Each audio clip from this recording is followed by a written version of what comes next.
Well, the woods are thick, the weather's warm, the bugs are out.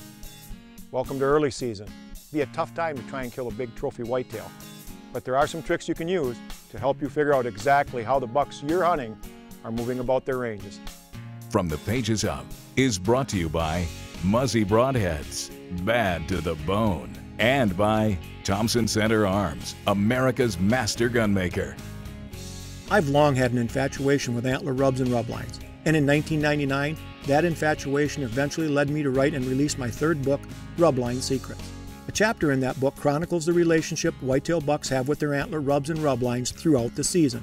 It's my opinion that having a thorough understanding of that relationship is key to becoming a well-rounded trophy whitetail hunter. For example, I wonder just how many hunters are aware that whitetail bucks actually will relate to rubs and rub lines even before they shed their antler velvet. I'm sure that hunters who live where velvet shedding occurs well before the season opens consider this worthless information. It's quite a different story, however, for hunters who reside where the seasons open prior to velvet shedding. The same could be said for the period immediately after bucks shed their velvet. During this time frame, mature whitetail bucks become very devout homebodies. They can also become irritatingly reclusive. The little bit of daylight movement that does occur usually takes place only along very select travel corridors. Fortunately for us, and even though it's early in the fall, whitetail bucks will clearly mark the exact location of these preferred routes with lines of rubs. But there are some special considerations to take into account when hunting along these transition time rub lines.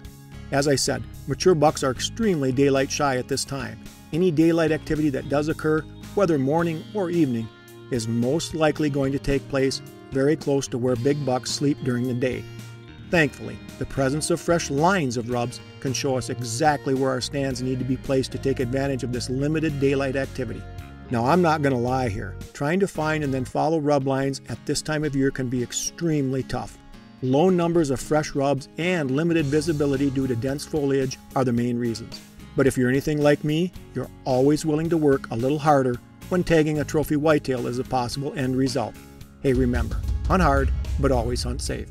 From the Pages of has been brought to you by Muzzy Broadheads and by Thompson Center Arms.